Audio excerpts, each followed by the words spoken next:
Welcome to Vol Stars, where we talk everything markets and those who make them. Today's episode brought to you by Blueberry Social, the one-to-one AI marketer for B2C brands. Blueberry is like hiring 1,000 plus social media marketers. Blueberry clicks on customer profiles, watching videos, and browsing photos to build a rich profile for auto tagging, targeting, and authentic engagement. Our product performs deep research on social followers, enables brands to authentically engage through personalized DMs, and delivers the perfect offer tailored to each customer at exactly the right moment. Now hiring storytellers. That's right. We, an AI brand automation business, need humans to sell our brand to people who need to sell their brand. Create case studies, thought leadership, and campaigns that directly influence pipeline and deal velocity with global B2C brands. Salaries between $100,000 and $200,000. This is not satire. This is a real company who needs humans to sell their AI engagement service. In 2025, people with English degrees are being offered six figures to sell AI chatbots. Ron, I quit. I can't do these anymore. I can't. I think it's time to retire them. And finally, by GammaStrike.com, providing actionable real-time data for every type of trader. You've tried the rest, and I'll try the best. GammaStrike.com. I'm Jay Fresh, and I'm joined by our co-hosts, Gherkin and Dork. Let's get into the market overview. All right. That was actually a real... I went down the rabbit hole. There's a bunch of stuff going on online, the socials today, about how storyteller was becoming like the next hot employment, I guess. Wild. And scheme. just got done filling out Peter Thiel's neurodivergent application. So they Does he have one too? Are you camp. talking about Alex Karp, or what? Or does Yeah, Peter Thiel have one too? Carp, Oh God. Palantir, Well, same people, right? basically, yeah. I mean, they're co-investors, right? But yeah. No, this was, I was looking up, okay, the storyteller making, $200,000 a year to create brand engagement. I wonder if I could sign up for an agentic AI to do my job. Well, that's... You figure they're stupid enough to create this business model in the first place. Maybe, just maybe, they'd fall for it. That's the irony here. That is literally what their company does. They create AI systems, basically ChatGPT wrappers, to engage with your clients in authentic ways by scraping their data and all that. Yeah. But they can't use that same system to sell their product to the companies that they would... Yeah. Yeah, no, I get that. That's why I'm thinking I could use that same system to get a job with their company that convinces their company that I'm qualified to sell the AI product that sells companies to other companies. I feel like you're missing... This seems you should like just apply for every one of them. This seems like an AI centipede. You're just sewing the assholes to the mouths It's like an of AI other Ponzi, AI. right? If you just get one agentic agent to do a single what kind of agent? An and then- agentic one? I Yeah. fucking hate this timeline.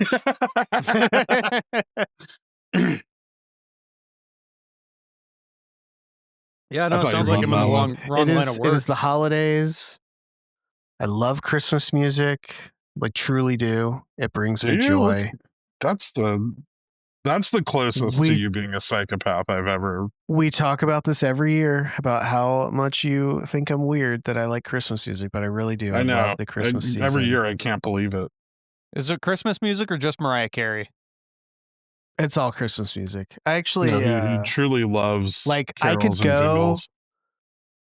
I could go to a well-decorated Christmas Macy's and just sit there for like 4 hours and listen to like the dude playing the Christmas music on the piano. Like, I'll probably go and get a coffee. In the bathroom, though. Oh shit! Well, I just went to the bathroom. Problem solved. I did see that. Did you guys hear about that? I did. Yeah. Yeah. There was like some woman at Macy's in Herald Square in New York City, and she got She got stabbed by a crazy person in the bathroom. She was okay, and her baby didn't get stabbed, which was cool. Oh, well, now she's set Well, for that's life. good. Macy's is going to have to pay out the ass for that. Last I checked, their balance sheet wasn't too hot, but yeah, maybe they will, or they'll just file bankruptcy. You know, Sugar, they'll go down swinging. All right, the hard-hitting market news that everybody in the world came to listen to. But for the 11 listeners that don't want to hear about stabbings in New York. What? This is a huge news story. I'm trying to get us I know it more was. viewers by It was talking a about huge news current story. events and being But what are mad. we gonna talk about? She got stabbed. Well, People are why crazy. don't we do this? Why don't we just talk about the fucking Fed again? How about Let's that? do it. Yeah, let's do it. 25 basis points. It happened. I will say the one thing that I want to say about it is that Girk has already lost our long bet. So now it's between me and Dork. Wait, what did I on say? what the I don't even BOJ. remember You what I said said. Fed flat. Oh yeah, that's because I thought the Fed was coming second. But yeah, it doesn't matter. Yeah, that was right. That was the whole talk. Was yeah. Yeah. I thought if I'd known the Fed was going first, I would have just gone with hawkish cut. Oh well. But Woe it is me. looks like Dork's probably going to win because the BOJ has already signaled to the Nikkei news or whatever that they're going to hike. Not only a They're gonna hike, though, hike. supposedly Yeah. not just any hike, but 0.5 big hike. Oh yeah, they're talking about like lots of hikes coming in the future. Yeah, like a cycle of them, which they need to do. At some point, they have to stop filleting U.S. banks and let their people afford rice, right? Yeah, but they're not buying U.S. rice, and that's a big problem for U.S. rice farmers. We'll just sell them all the soybeans that China's not buying. They don't like those either. I don't think they like our rice or soybeans. Let them eat stocks then. Like all of the starving children that will now have $4,000 in stocks when they're 18, and $4,000 is 4 days of rent. Yeah. Well, then you're forgetting the compounding gains. By the time they're 20 years old, that money will be worth slightly less in spending power than it is today. No. I mean, they're basically getting like 1,000 now, so I'm assuming it'll be like, I'm being generous. It's going to double. I want to be the hedge fund that makes the spread on Trump's baby accounts. Yeah, it's gonna be wild. You know what's really important though is it made the Dell couple look real great with all their rich friends, and I'm sure they're going to get some great tax incentives on it. So that's what's really important. Yep, rich people paying less taxes. It drives our economy. All right. Well, now that we've alienated every viewer of every political stripe, do we have anything else to say about Fed interest rates cuts beyond me saying, neener, I was right. The long end ain't looking so hot. That's all I have to say. I'm more worried about what's going on with the short end tonight. I mean, the Fed's supposed to be doing a little bit of QE down there. The yields on the 3-month shot up pretty hard. Little QE down there. That's what my wife says she's doing when she doesn't come home. Oh. No, don't go there. I thought you were going to say something else. Ooh. We'll talk after. I thought when you were it was a discussion about the short end, so I thought. Oh, hey, hey. Well, I mean, it's so the short end thing is interesting. I mean, it does signal though that the stress in the bill market is not exactly eased up, right? And I did bring up beforehand the repo operation they did with a few Billy fairly recently. What if the Fed buying $40 billion a month in short-term treasuries isn't sufficient to float the treasury's $80 billion a month in issuance? Interesting thought. Like, Can what you if they walk didn't me do through? enough QE? What if they didn't like come out hard enough and bank reserves continue to dwindle regardless? Pretend for a Interesting. moment, just one moment, just pretend that I'm really stupid. Walk me through what you're seeing on bond rates right now, or bills, whatever. On bills, I mean, they're up tonight. I don't really know if that's all that impactful, but So what are you looking at specifically? You're looking at the overnight rate? I'm looking at like the 3 and 6 month rates. Okay. So they're up a little. Um, yeah, they're up a little. Obviously trying to keep a somewhat of an eye on SOFR, like the secured overnight financing rate, because I think that's probably an important thing to continue to watch. It's come down, but I mean, IORB has too. So I mean, I feel like they're stepping down together, right? And we're seeing that reaction in the bond market. But Monday, or well, I guess you know, last week, we saw that spread kind of close following the Fed decision. But now it's widening again. Like today, or well, I guess Friday we saw it widen out again. Um, to like 2 points. You know, um, but that could persist, and like we're getting towards OPEX now, so cash demand is starting to pick up. I mean, I would say I would watch this most closely at end of month, because that's where we're most likely to see demand for short-term cash at its highest, which is usually the case. But I would say that despite the Fed's attempt at QE, it may not be it may not be sufficient. And Whoa, I whoa, would say, whoa, whoa, whoa. That's a bold statement, sir. Many people would contest your claim that this is QE. what? It's absolutely QE. The Fed even said it was QE. We went from QT to like balance sheet management, and now this is full on QT. This isn't just a rollover anymore. They called QE, it but something yeah. else. What did they call it? They Probably called it like They maintaining called it, ample like reserves. reserve maintenance. Yeah. yeah, it That's was usually something the like word they that. use. I don't remember what the word was. It was they gave it a specific name. But like standing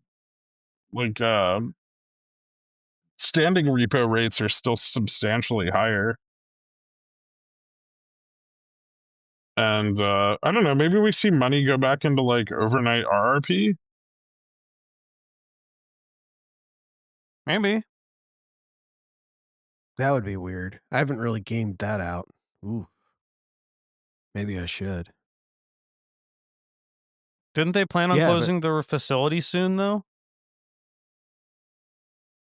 No, no. I mean, they probably reduced like number of participants and balance, but today today it closed. There was like 2.6 billion chilling in there. Hmm. so here's what I don't get. And maybe Girk or someone, maybe you could help me out here. Cuz I kind of been pulling on this thread all week. Thinking about how the banks are very intertwined with the Federal Reserve, and they have this very intimate relationship between balance sheets.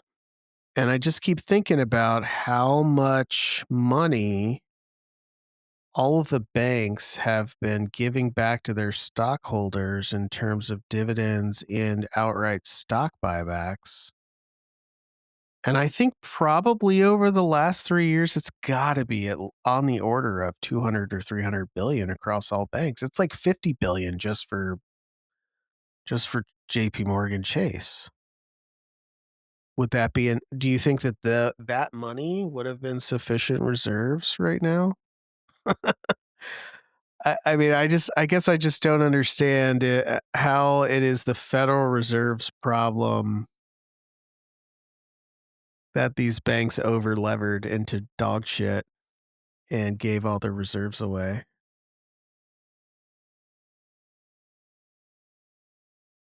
It's Do I sound like I probably sound like a socialist right now. Do I just sound un-American at this point, or is there something? You know, there's going to be some nerd out there who's going to be like, well, actually, the regulation on the bank balance sheets says that they cannot use operating and some sort of shit like that. But it is kind of Yeah, ridiculous. but anybody who's ever worked in a big system like I have knows that it's all a shell game. Yeah. Like all the money's in different buckets, but it's all the same bucket. Yeah. And you just move money. You just it's literally just like legal money laundering. It The happens all money the goes in a time. circle. Yeah. You just launder it. You just have to make sure you launder enough in both directions at money is the a right flat circle. times. Yeah. Interesting. Okay. So next year, what's going to happen? If Fed rate cut, obviously they kind of sounded like they were not sure they were going to do any more. Didn't really want to Yeah, say anything I've been about a seeing a lot hike, of but pundits like push back against that now. They're saying like, oh, actually, the Fed's way more dovish than all of their guidance appeared. And like people are starting to price up the odds of rate cut sooner rather than later. But I think But I think JPOW this week basically will be. said JPOW basically said everything but stagflation. you know what else Like, he didn't say? You know what else I almost like fell out of my chair laughing watching him try not to say that the tariff inflation that we're seeing now isn't transitory. yeah, right, yeah. He was like trying to come up with any words he could other than the word transitory because he's like, if I say that again, I'm gonna Yeah, get he's like gonna be a meme all over again. He just barely started to become less of a meme, and now I, he'd be I fully liked the back into it. question about his legacy, and he's all like, he was just like, "What legacy?" he's just like, I'm just trying to get out of this shit alive. Yeah, I just don't want Trump to like get like crazy assassins like coming down to my house. they just the you mean the court of public opinion? Well, we are at the point where, House of Representatives are stepping down from death threats that have been from Trump supporters. So we're at that point of whatever this is. Yep. Seems notable. All right. So speaking of dovish, though, I will say one pushback to that is I've actually been pretty surprised at how hawkish Austin Goolsbee has been sounding lately. Yeah, Goolsbee dissented, didn't he? I don't know if he dissented, but he went from super dove to talking about like, hey, inflation, saying the things that everybody's seeing out loud. Hey, inflation's gone up for 6 months. We should be worried about that. It's like, oh yeah, we probably should. No. I I think it's just part of an unraveling. It just really exposes how none of them actually have any Yeah, working Goolsbee and models of Schmidt were the reality. two dissents Really? against another cut. Yep. Well, hell is frozen over. I mean, this They cite we the risks, the upside risks to inflation. I mean, we've been saying it all along. That was the one big thing that can fuck up this whole immaculate recovery is stagflation. And here it is. I mean, the tariffs really did kick it off.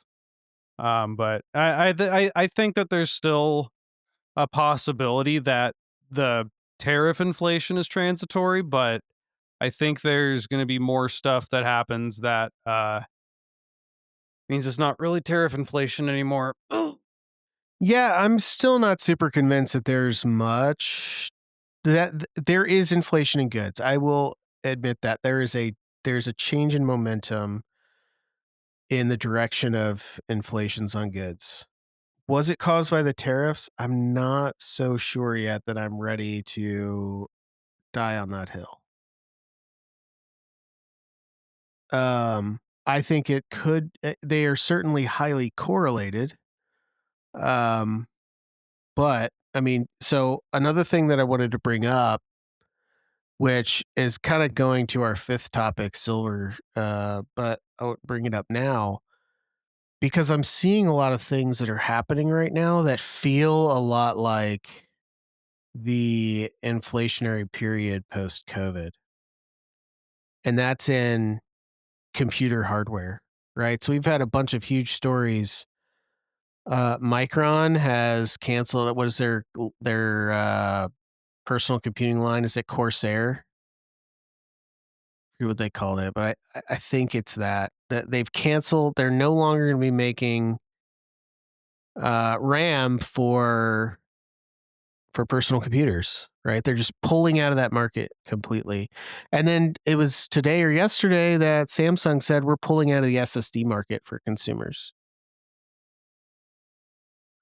And so you're starting to have these critical pieces of I mean, everybody has a computer. Everybody has multiple computers. Everybody has a computer in their pocket right now. Everybody's listening to this on a computer that has an SSD that has RAM in it. Like, I don't think people realize how much of the economy is propped up on some of these consumer goods. Well, And you but have it's not even just big companies consumers, that that's are, corporate too. Like, because well, every sure. company gets somebody a computer, a laptop or Yeah, whatever. yeah. But they're just saying we're just going to sell to AI because the margins are higher. Like, why would I sell this RAM to you when I can sell it to some hyperscaler or some neo cloud that's And going to go into overcharge for massive it, and they debt don't to care. overpay for it? Yeah, because they're Yeah. fucked anyway. They might as well go out and you've got a story. There was a story this week about, or maybe it was last week. I can't even remember anymore. But Sam Altman, he just bought a bunch of unfinished RAM wafers from someone. It was Samsung or someone. I actually don't remember who it was from, but they weren't even packaged. They're unusable in their current state. He has a God knows how many containers of silicon wafers with RAM chips on them that still have to be diced and packaged to be usable. And he's just sitting on them. And so you think about, like, this isn't a supply issue, or this isn't a trade issue. This is a demand going out of control issue, which to me feels a lot like post-COVID because the Fed printed 40% of all the fucking dollars that existed and gave it to everybody. And then they went and increased their aggregate demand and drove prices up in the face of an inflexible supply to grow to that demand. This is the same exact situation. So I'm not looking for much goods deflation here. I think, yes, it will be very sector dependent, but it's going to be a wild ride because bringing in, let's just go into five, the silver, talking about silver. Silver's been rocketing. All of the, a lot of commodities have been rocketing. Silver is a component, albeit not the largest, but it is a notable component of a lot of these electronics devices, right? It's the best conductor. It is the best. Yeah, it is. Well, I diamond's guess better, best but corroding conductor or non-corroding. oxid. Yeah, Wait, no, isn't silver corroding? it Gold oxidized. doesn't corrode, right? Yeah, silver oxidizes. Gold has a very, very thin oxide, which makes it very nice. But silver does have a higher conductivity. Yeah, but if you're packaging it, then it doesn't matter. You just package it in nitrogen or No. whatever. But yeah, so there's a link to that, and I think it's important to talk about. Yes, there's a lot of speculation going on in silver and gold and other things, not Bitcoin.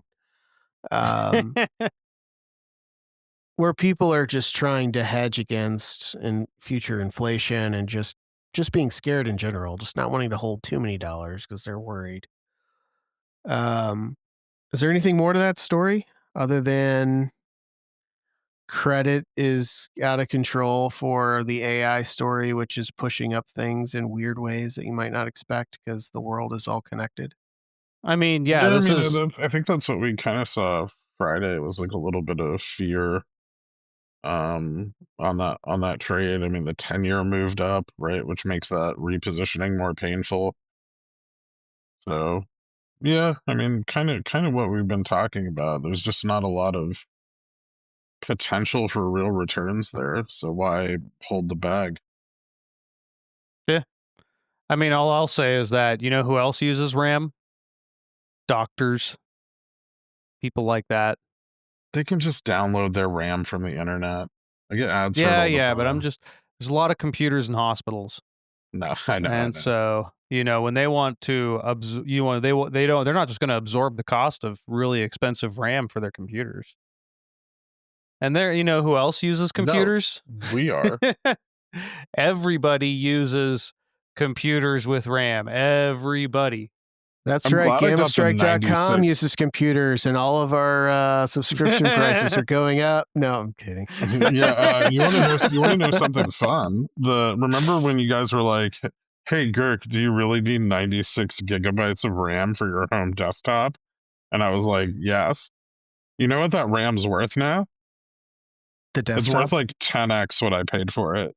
So Jesus Christ, it's dude. officially just, GammaStrike's best just investment to date. Yeah, just to Good sell half date. of lord. it. Yeah, no, it's I think we're going to see inflation across the board because silicon, much like oil, is ingrained in every facet of our life. Yeah, we also have a structural supply deficit Yeah. in silver, Yeah. which is All it's this just shit all good. that you've been harping on for the past, 8 months. Yeah, Yep. Yeah, here absolutely. we are. So, Well, yeah, but and a lot of that is yes, supply isn't perfectly elastic. It takes a lot of time to get infrastructure up to large changes in demand. But I think there can be no doubt here. This is demand driven, right? There's no epidemic this time to claim that supply stopped, even though nobody who was essential was making anything that people actually needed or cleaning toilets. Anything that people really needed, nobody actually stopped working during the pandemic. The only people that stopped working were the people who didn't do anything. So the world was still going. yeah. There wasn't really that much of a supply crunch.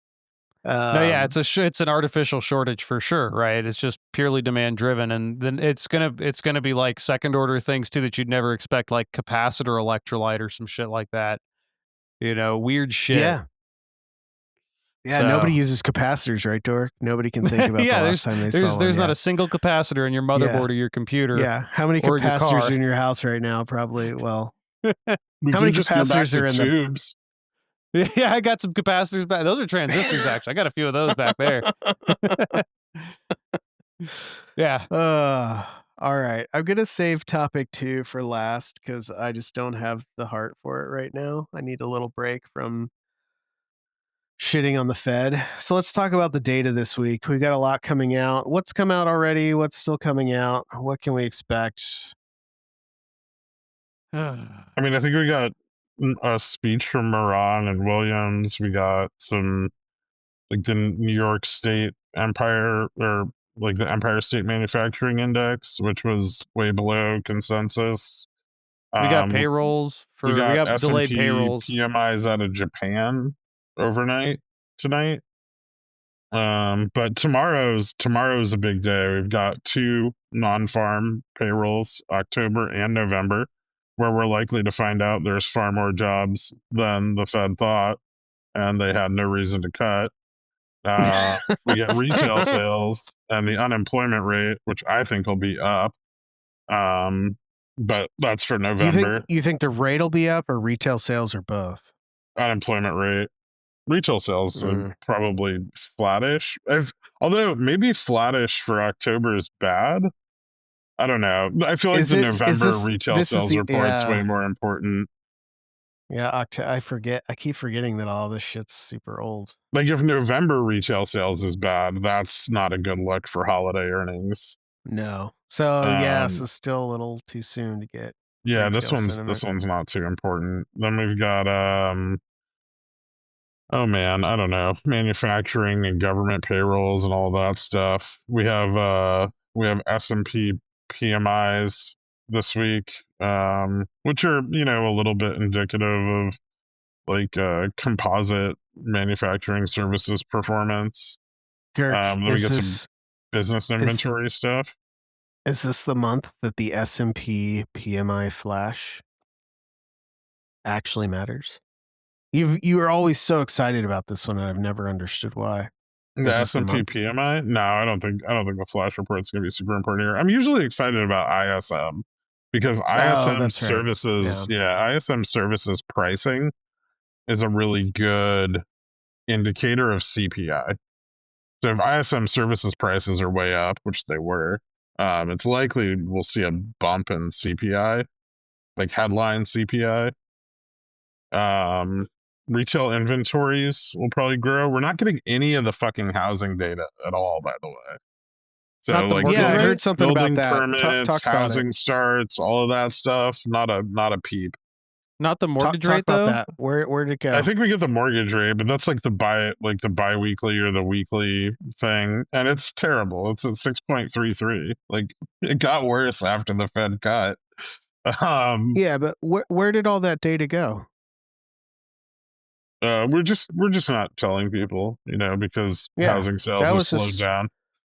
that was a decision that was not related to the government BLS. shutdown, right? Like they're just deciding we're not going to report that for a while. This is like some straight up China shit where they just decided not to I mean, report. it's census, so it was affected by the shutdown. I'm just not But was sure. yeah, I don't think that this decision was. This is kind Yeah, of like when yeah, this smells like when China was just like, we don't like the numbers of the teenage employment rate, so we're just going to not post that anymore. yeah. Classic. Thursday's another really big day. Thursday we get CPI, and then I think we get the ECB decision, which is probably not going to change. And I think we get Bank of England rate decision also, and then like CPI in the morning, and then Japanese inflation that night, which should be kind of crazy. Yeah, and then And we have the what else Like do we BOJ rate get from two decision. Japan? We major get the central BOJ banks and decision. Yeah. CPI before market open.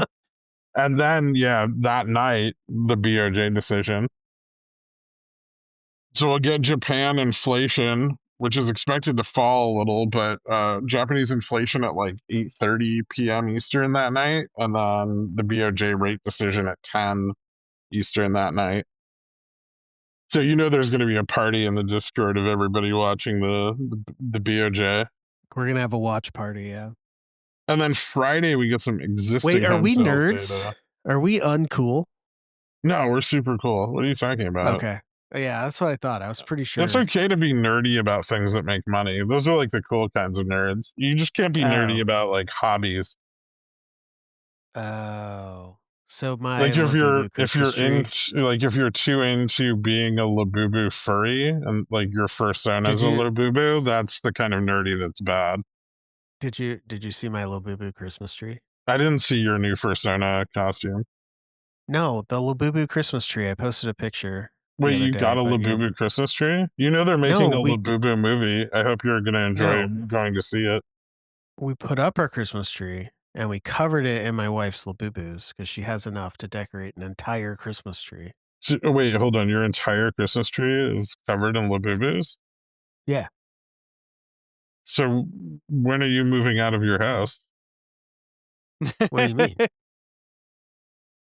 Huh? Yeah, are you in a hotel right now? We finally found somewhere to put all those fucking Labubus. I'm over the moon. They have a home. Now They're you not just just need to strewn figure out about. how to throw them out with the tree when the time comes.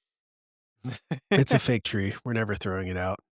Oh I can no. never buy a real tree again. We need to raise all. Did you see that Fox News anchor told all the viewers that you need to buy artificial trees so that we can cut down all of the real tree acreage and put data centers there for AI? Nice. We Yeah, do need more data centers and fewer Christmas tree farms. As a polluting business model, I think they're fairly equivalent. probably. Anyway, you know what really is going to be big on Friday coming out after all this data? The 1-2 punch. We get the Michigan consumer sentiment. No one cares Oh what those shit! people think. Let's be honest. The only the time Nobody that cares inflation about expect ISM. the that's inflation not true. expectations are big. ISM's it's the problem with ISM is it's just always a higher number, and everyone ignores the fact that like services prices are 25 points higher than they were 8 months ago. We just impute those costs. We don't actually measure them. Yeah, Yeah, that's exactly. true. All right. That's enough smarminess out of you guys on the data deluge. Do we have anything to talk about in terms of corporate drama and the Santa rally? I mean, I'll be honest, I don't want to talk about the Santa rally anymore. Everybody on X, Jim Cramer, all those folks talking about how, the Santa rally hasn't started yet because the Santa rally actually is more likely to happen in the latter half of December. So now it's going to start. I've just been spam posting the variance is larger than the mean pretty much Well, I will everywhere say I can. this: The variance is as far larger as than the corporate meme. drama goes, Netflix decided that they didn't have enough of their own shows to preemptively cancel, and so they're now going after all of HBO's. And they offered $72 billion for the right to cancel all currently active HBO Plus and HBO Max shows. Um, that was a joke. But also, they did I actually offer also $72 billion in equity. And then Paramount Skydance snapped back with a all cash tender offer to buy all of Warner Brothers, including their shitty like cable networks. And Warner Brothers board is reviewing the offers, and they'll be publishing their recommendations just a bit before Christmas.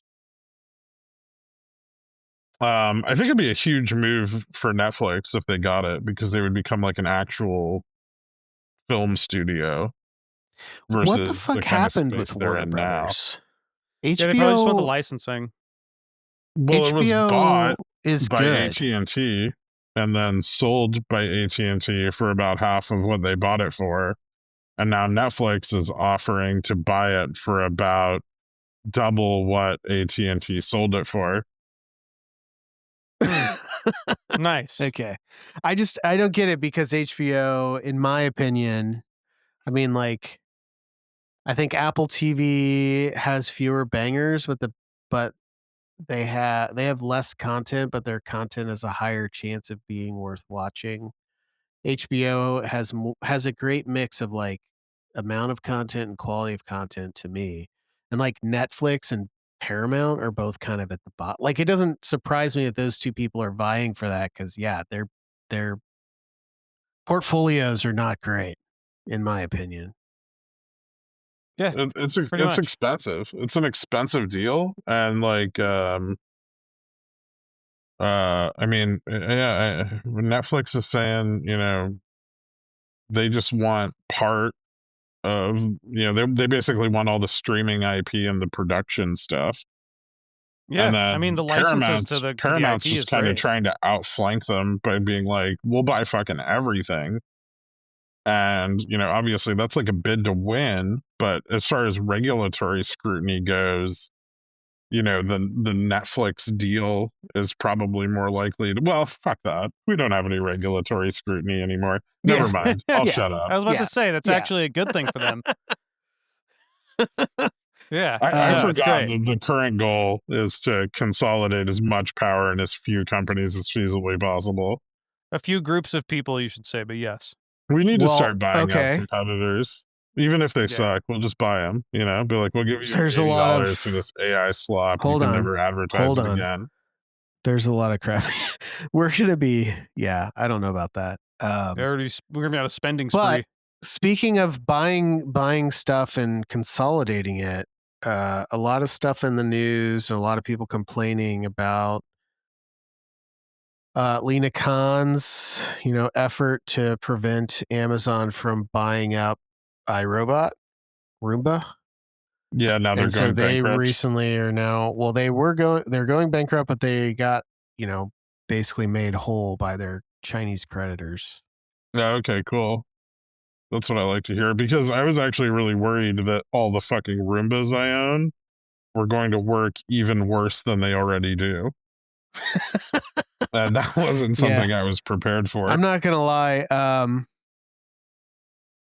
There's this thing called a cleaning service.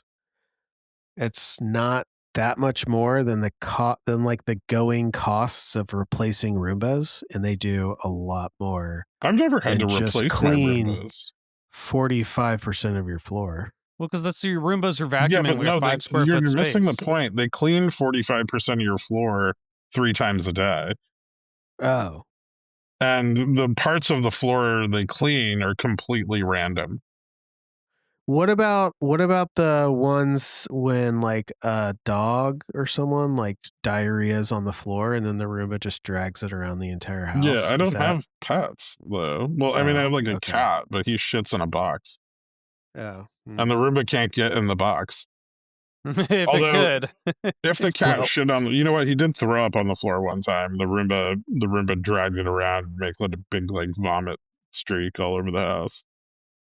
Nice. Yeah, that's. But then I just had the mopping Roomba go clean that up. You know. But I just think it's interesting, how everyone, the sentiment on financial media is basically like, look how terrible it is. Amazon could have owned that. Now Chinese companies own that IP and that infrastructure. I don't know where I fall on this. I guess most of me just doesn't give a shit. But part of me is like, fuck Amazon. Like, who cares? Like, it's probably better that it's not all owned by the same thing. Like, Amazon is a long history of taking products and making them worse. I mean, just look at their own website. Are you talking shit about Amazon Basics right now, JFresh? Oh my God. Maybe we should save that for another one, but I could go on about that. Yeah. Amazon Basics All is right. interesting. It's basically the products are owned by China at that point. Yeah, well, that's what they're doing. And they're just reselling a bunch of Chinese slop anyway, right? They're basically just like Temu with a better name. Yeah, that's it. Although Temu has better pop-up stores. I've never seen a line around the mall waiting to get into a Amazon pop-up store. And considering that malls are mostly dead now, getting a line of people to wait at an empty mall to go into a Temu store seems kind of impressive. It is. It is. Yeah. Well, it's a Malls are Temu dead. reseller, but yeah, that's what malls have Whatever. become. It doesn't matter. They have. Yeah. All right. I don't know. Anything I mean, else? yeah. Anything else in terms of market, macro, any big news that I missed? I think I hit most of it. Yeah, I think we got most of that covered. I mean, Wait, yeah, wasn't there some sort of thing? Was that last week? I can't even tell fucking what day it is. It was last week, but we didn't get a chat about it where Oracle did some sort of delay, or was that something like that? There's a big giant Well, I delay in was I the think that's rollout so of data maybe overseeing the center. sell-off in AI, right? It was because yeah, of so maybe Oracle we and Broadcom's can earnings. let's kind of pull this into the discussion of earnings because there aren't a ton of earnings this week.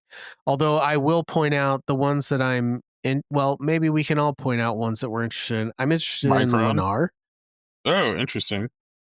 I'm interested in Nike and FedEx. Always, you got to be interested Yeah. in the Wait, why quintessential. Nike? I don't understand everyone's obsession with Nike.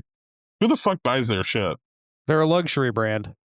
No, they're not. Yeah, I mean I don't know shit about fuck. they're a well-known brand that has lasted a lot longer than I think anybody could ever explain why.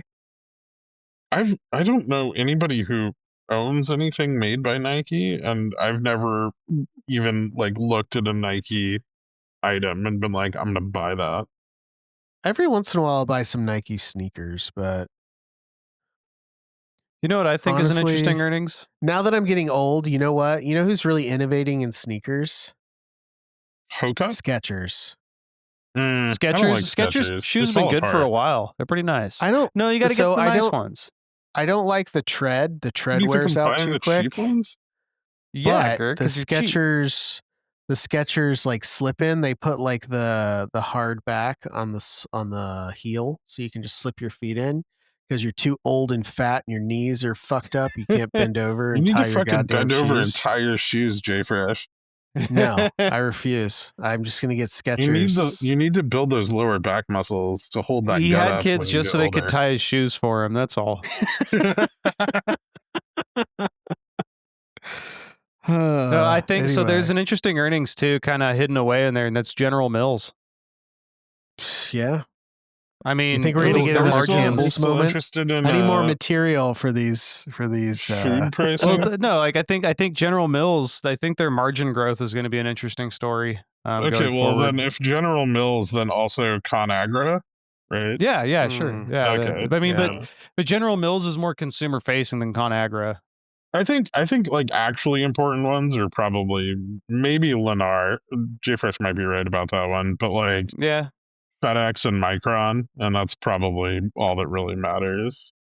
Yeah, Maybe those are definitely high on the Cintas. list. Ooh, actually, CarMax could be kind of cool. Ooh, Carnival Corporation too. So I mean, if you want to see the discretionary spending shit, the backbone of the global economy, the cruise lines. No, it's the backbone of leisure, and But I guess it is Q4. No, so. the backbone of leisure of is Darden Foods and the Red consumer's Lobster. desire to care for their lawn and Toro's earnings. Hmm. No, I'm being sarcastic because you guys are talking about earnings that don't matter. Yeah, Carnival Cruise Line's earnings matter. The amount that I care about my lawn only because you probably bought their stock. Fuck you, Kirk. The amount that I care about my lawn ends about where the HOA requires me to care about it. Maybe KB Homes will give us some of the data that our government won't. And I'm on the HOA, and I don't give a shit.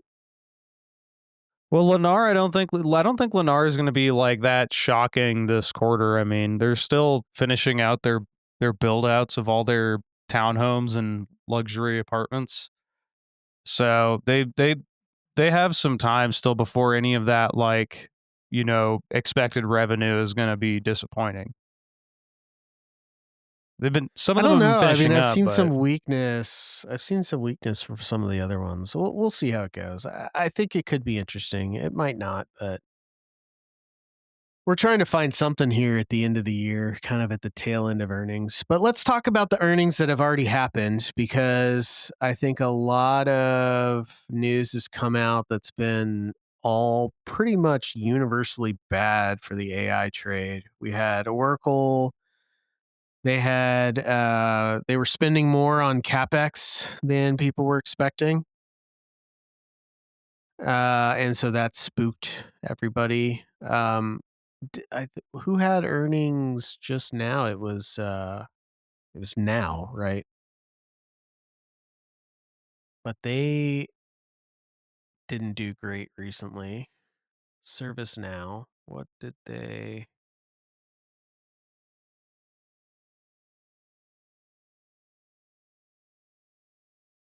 Does anybody know why Now went down? I didn't look to see why Now went down, but while maybe Ron, you could do your fucking job, look up Now, figure out why they went down on earnings. But anyway, let's the other one to talk about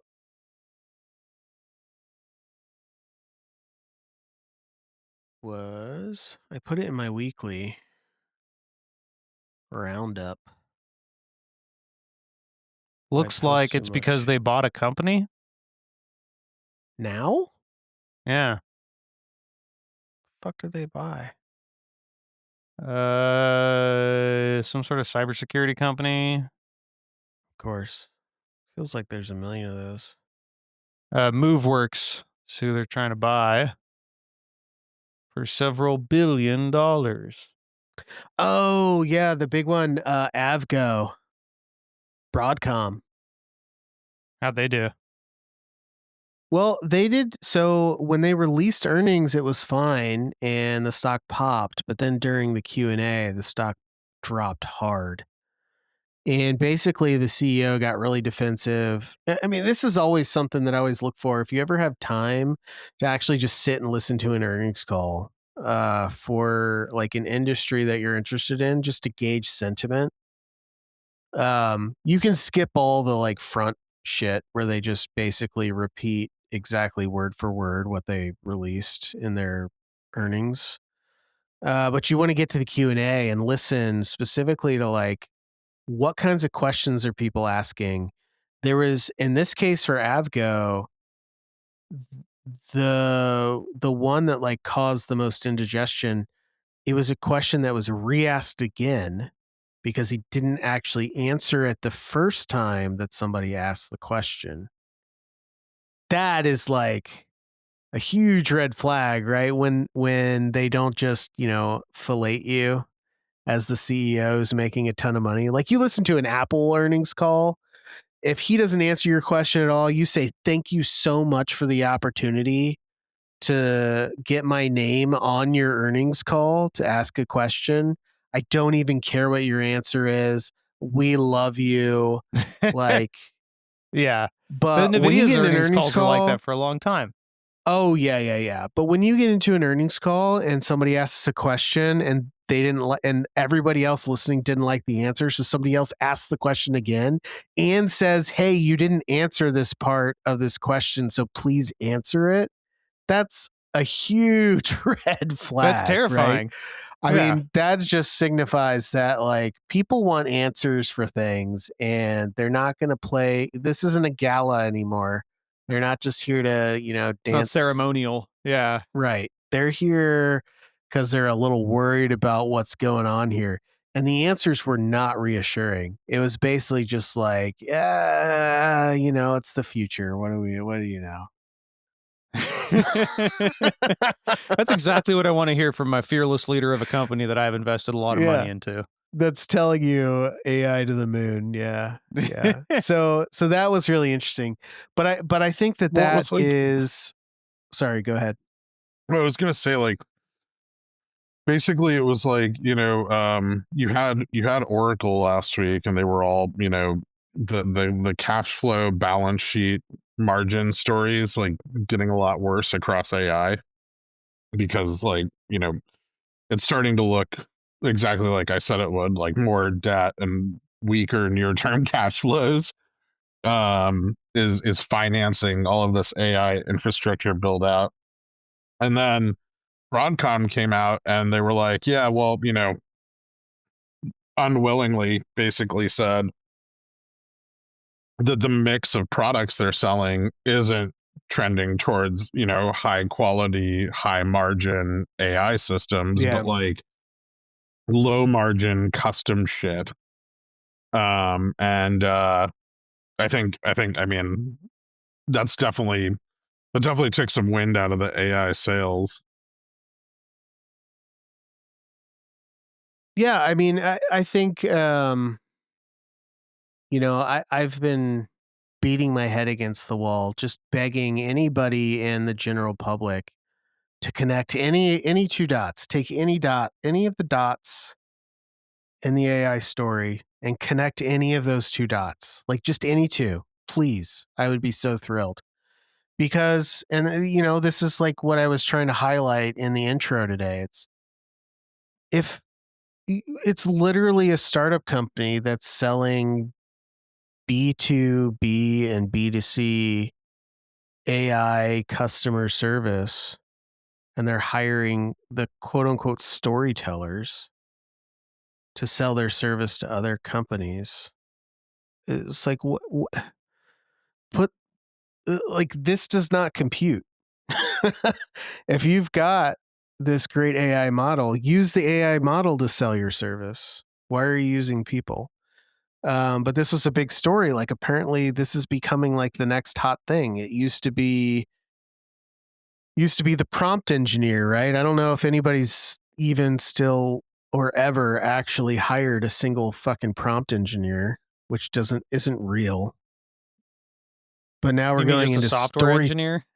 No, because prompt engineers don't know how to code. Yeah, that's what I mean, is that the prompt engineers they're hiring are actually just software engineers that they've been hiring. Yeah, right. Sure.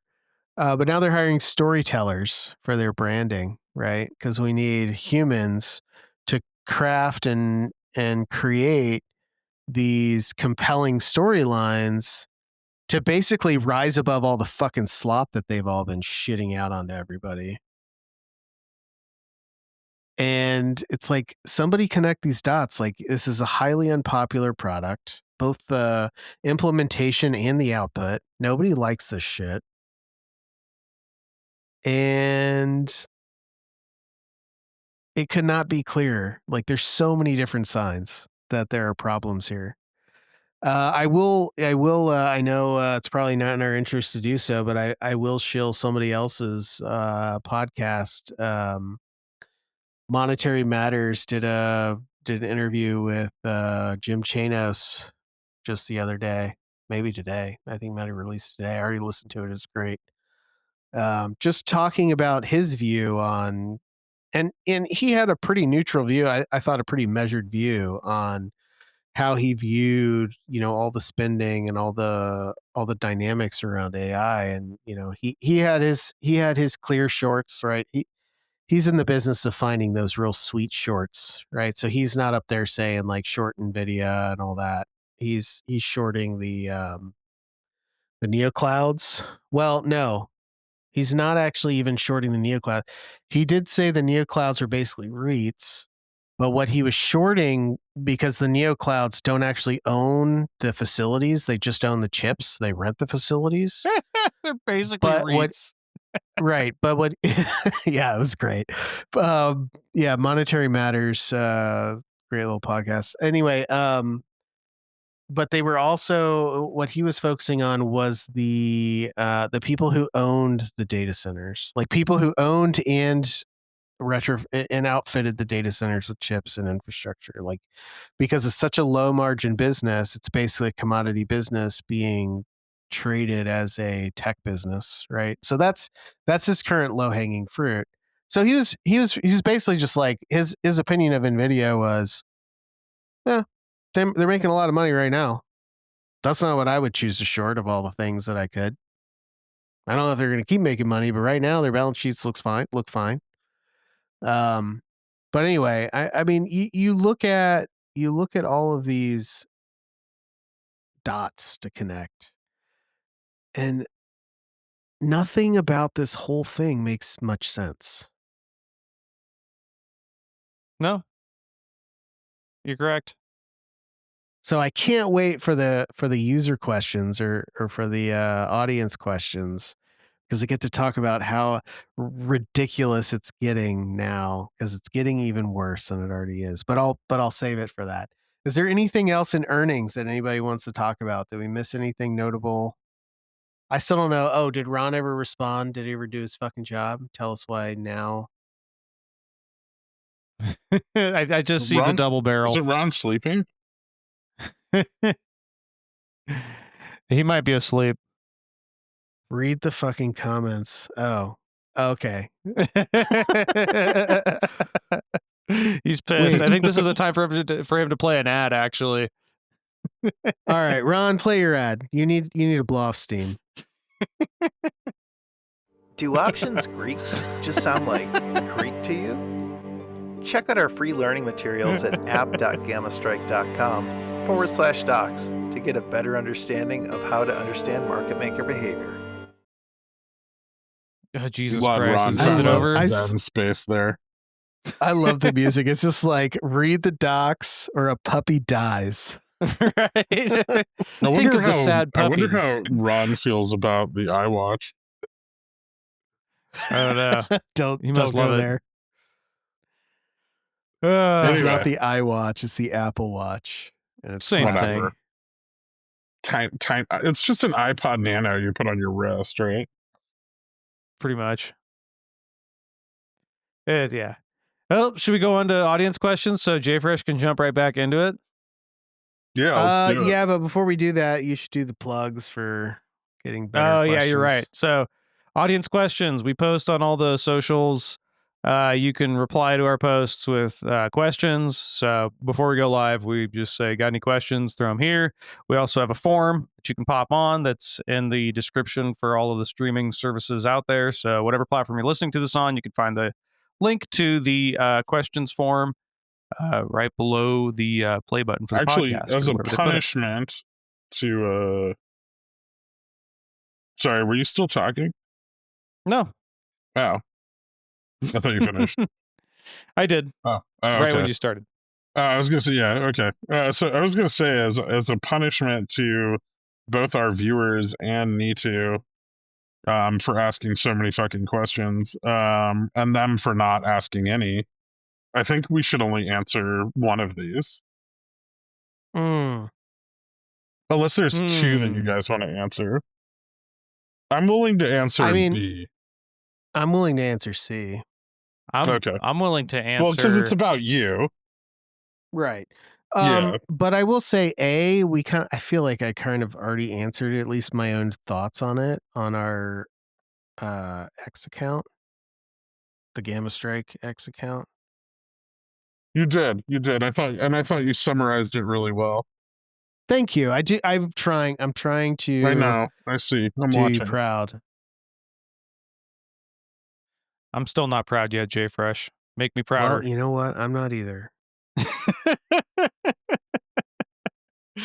Why don't we go for you know which one is gonna we can Talk go for about ratio back provocative? spreads. Do the We're gonna trigger go for the one. boring thing. Okay, yeah, go for ratio back spreads. C is going to be. Yeah, I could. Otherwise, if you do see our podcast, is going to be 2 hours long again. Yeah, I can. Well, we're going to do it, but I'll keep it short. Ratio back spreads. Basically, you want like 10-day IV is richer relative to 10-day historic vol. So you get like a big positive premium in your short legs. And so in a ratio spread, the short legs are more likely to be well paid.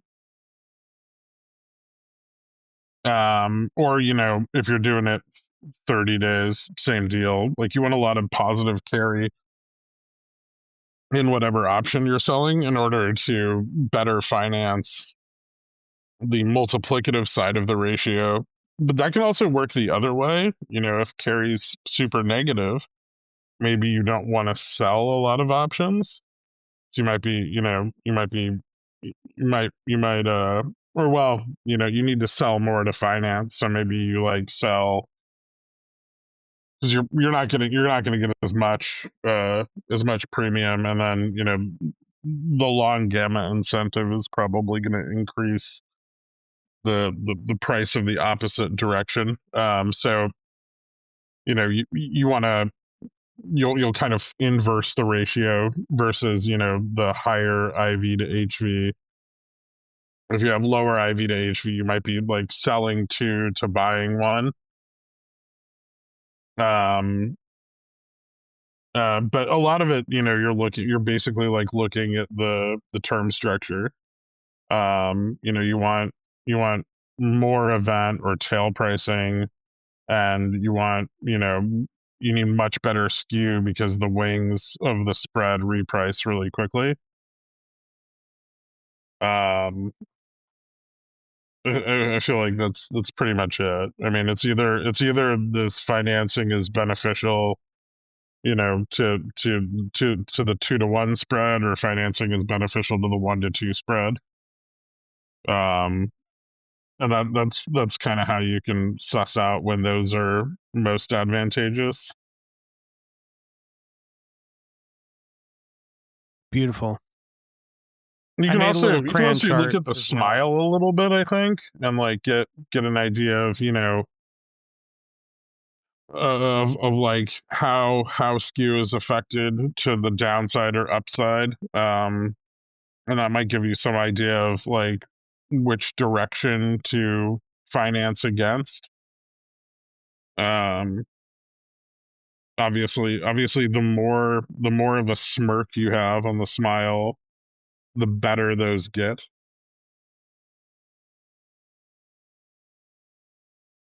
Not that you're going to see like positive skew on SPX ever, but on individual equities, it's more common. Interestingly enough, Broadcom had a barely positive skew going into their earnings, and they got wrecked, which I thought was notable because they're like the 12th largest options chain.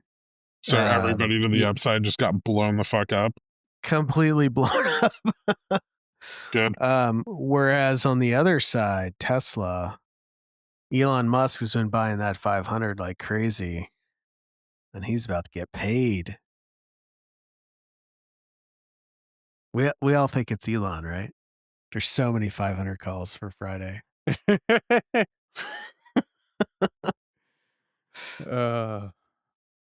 Anyway, all right, Dork, can I do my rant real quick? I promise it'll be short. Can I posit the question to you at least? So I gotta get some. Please do. Okay.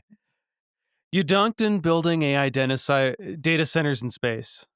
But what are the real concerns here? If I want to take a data center, JFresh, and I want to shoot it off into space on a rocket and get it in low Earth orbit and run it on solar power and have that thing just hanging out in Starlink into me, what is the real problem with that? Space is cold, a lot of sun, everything's good.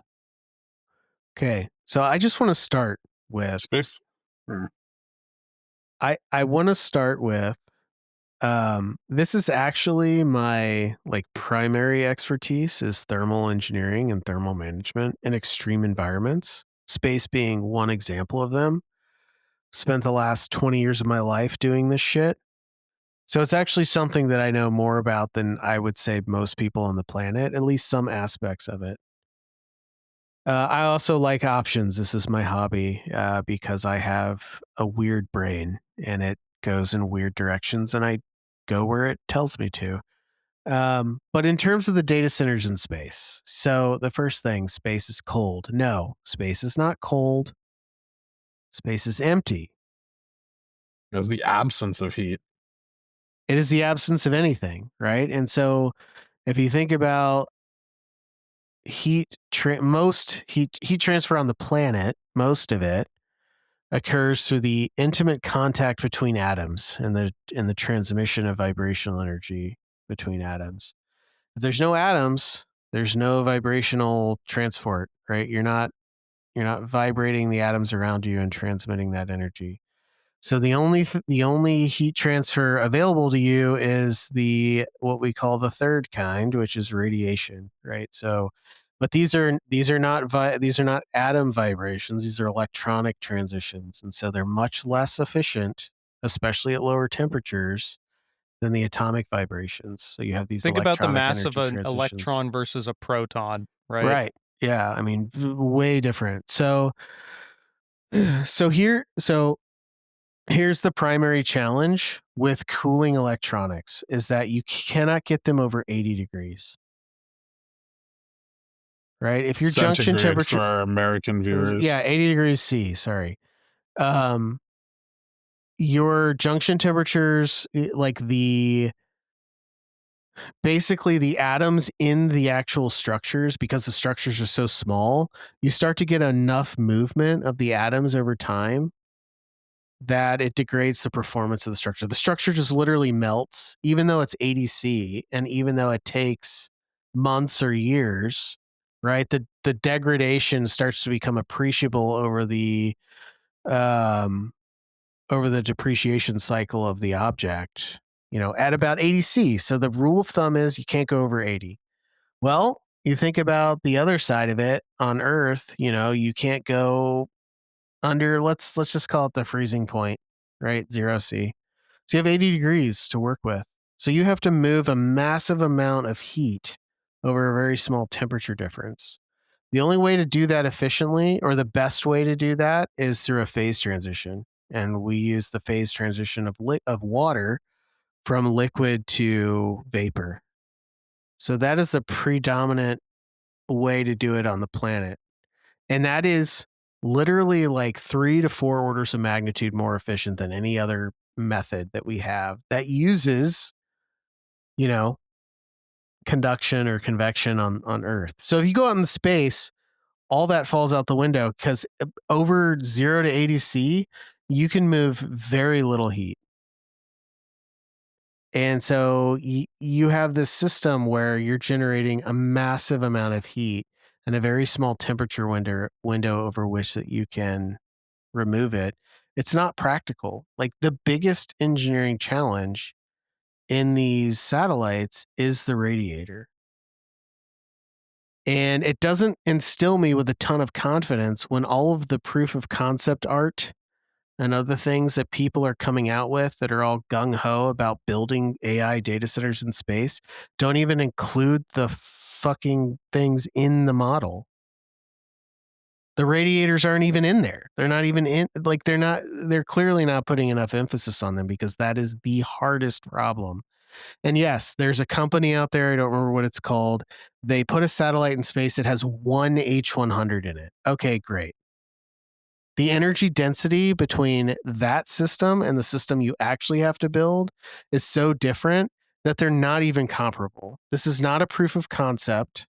This is not like a meaningful path forward. This is just a traditional, relatively low energy generating satellite in space. It just happens to have like the thing generating the energy happens to have the letters H and the numbers 100 on it. So is it possible? Sure. And if you give me $1 million in 5 years, I'll give you your best shot. I'll give you the design that is most likely to go somewhere. Do I think that it's actually going to happen? Fuck no. Because the cost and the challenges are so much larger than just doing it. I mean, you might as well go do it in Antarctica. That's more realistic to me. Go to Antarctica and do it there. I don't get it. I just don't get it from a basic science standpoint and basic engineering standpoint. It doesn't make sense. Anyway, that's my rant. You will not. You know how many cheapest CIOs way- you just pissed off? Would the cheapest way be to, like, what is it that they use in, like, NASA ships? It's like the little capillary, like it's just like the little copper tube that's filled with liquid. Heat pipe. It's too low. It's too low heat flow. What if you shaded it from the sun? That doesn't. That's But what see, the you solar have an panel's issue, for. right? Well, you have an issue because the solar panel. So the natural thing to think would be, okay, you have a solar panel array. It's going to have to also be massive to actually power this system. That will be pointed at the sun, but you can use the other side of the solar array as radiators. But it's not enough because the radiators have to actually cool the solar arrays as well, and they have to dissipate all of the energy from the volume of the satellite.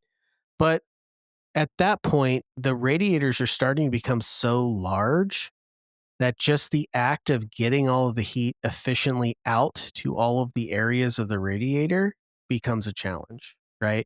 So you're going to start getting to a point where as your radiator becomes large enough, you start to just be engineering dead space in your radiator. And you can make it twice as big and get no improvement in heat dissipation. And at that point you're fucked. And so you have to make sure that what you're engineering is balanced at every single point in the system. And it's really hard to do when the starting point is a closet that's generating 300 kilowatts of heat. Like, that's insane. Yeah, it comes So if you down have to to like, yeah, your cool, radiation. It'd have to be insane, like just how big those units will get. So I did think about, one thing that might make sense is get it to higher temperatures because, right, with radiation, at least you got the T to the 4 going for you. But now you're dealing with heat pumps, right? And so now you have to engineer a bunch of heat pumps. aren't you like And wait, hold on. Is No, that yeah, Boltzmann? it's yeah, power it's Stefan radiation is T to the Boltzmann. 4. So it's Yeah. like, yeah, so don't you need, like, if you have like a gigawatt, you would need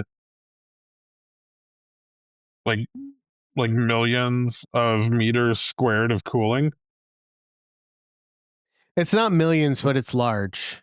I'd have to go look it up. But yeah, at 80, well, so that's the thing is that if you're trying to keep the junction temperatures at 80 C, because they're so high heat flux, the package temperature is going to have to be 60. The fluid that's cooling it's going to have to be about 40.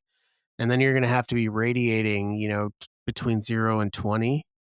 C, so like 270 to 300 Kelvin.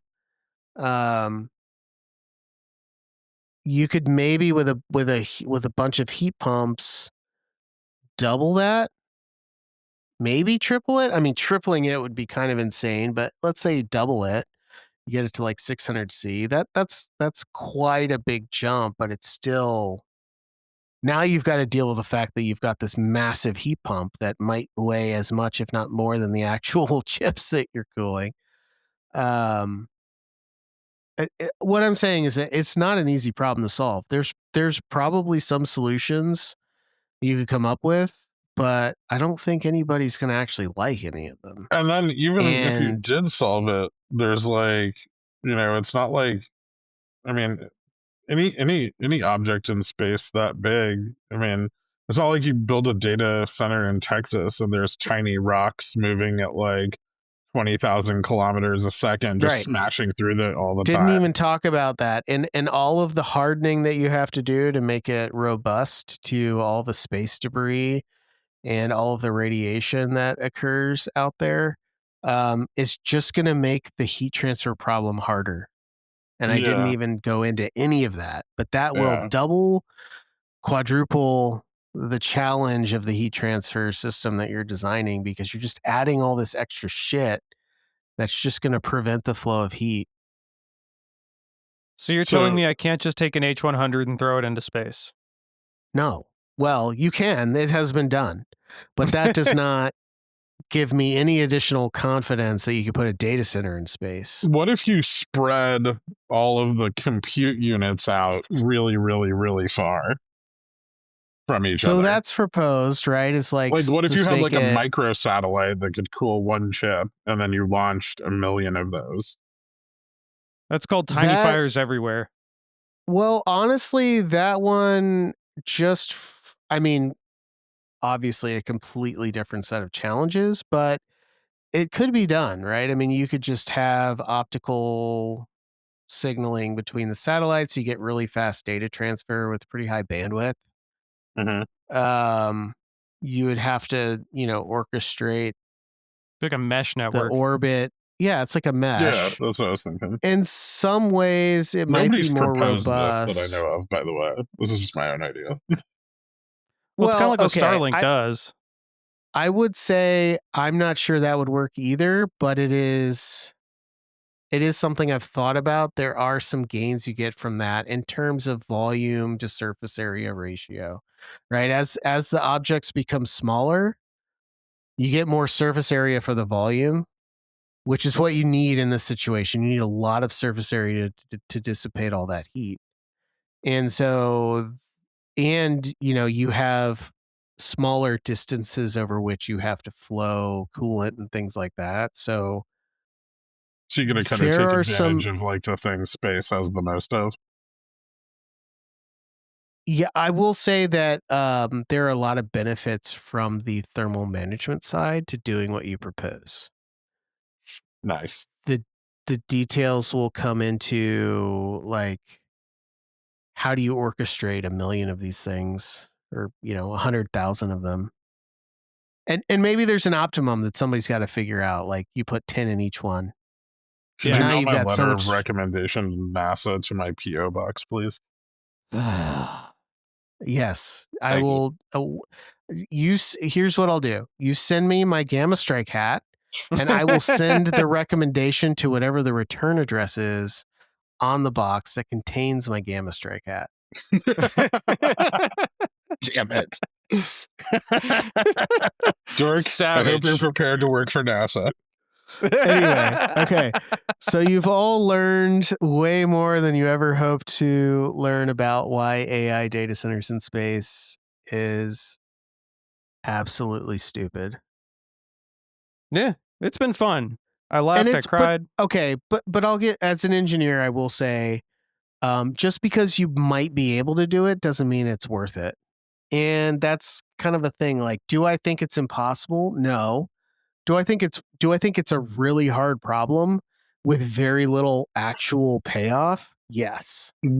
Here, I have a market related take on this. What if you simply talked about it a lot. So the general public would begin talking about it, all of whom have no idea how Which any of gives you this another works. 6 months on your AI capex. And then you yeah. IPO'd your space shuttle company in the middle of all this really heated but horribly uninformed discussion. I would say, you know what? That's too greedy. You're already sitting on a gold mine of a company building humanoid robots that's going to be worth $10 trillion. And self-driving How cars. many more? Well, How as many we more trillions know, do you need? the human body is the most efficient thing ever evolved, because that's Yes, how evolution works. It just this is why hurtles every towards single peak robot efficiency. This is why every single robot that's already building everything in the fucking world doesn't look like a human. Yeah, I know. I was being, Yeah. again, sarcastic. You mean like cars? Just everybody's lost their goddamn minds. Yeah. And you know why? I You know love who how I blame? the Jerome Powell. You technological printed too much goddamn money. Nobody And would be Ron. spinning their wheels, wasting their time thinking about all this bullshit if they were trying to figure out how they could make a little bit more money instead. You printed too much money. I'm fascinated that the pinnacle of mechanical engineering is an ape that has had no selective pressure in 20,000 years. Huh.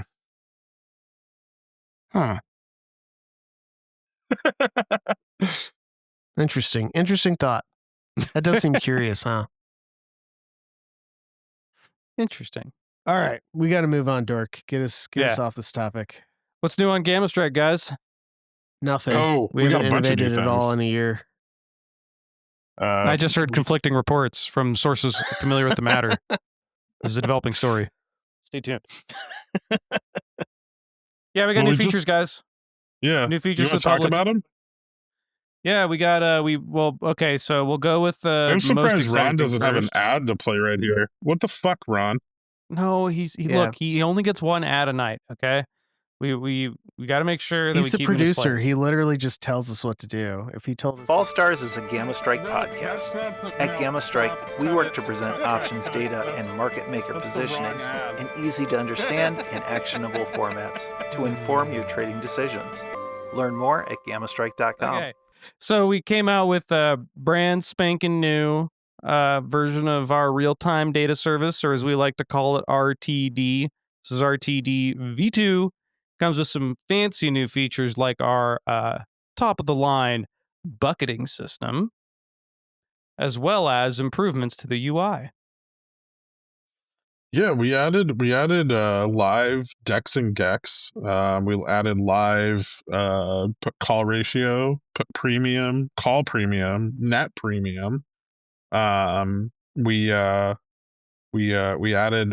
some new indicators to the charts, so you can use some of our overnight chain data during your live trading to better help you kind of fold all of those layers of information together. And then yeah, bucketing's huge. I mean, you're able to look at all of that information within various rolling windows, anywhere from 1 minute to 5, 15, 30, 1 hour, or the full day, if you want kind of a bigger picture of what's going on. And this allows you to really like dive deep on important intraday data, and look at how it's evolving within a specific time frame.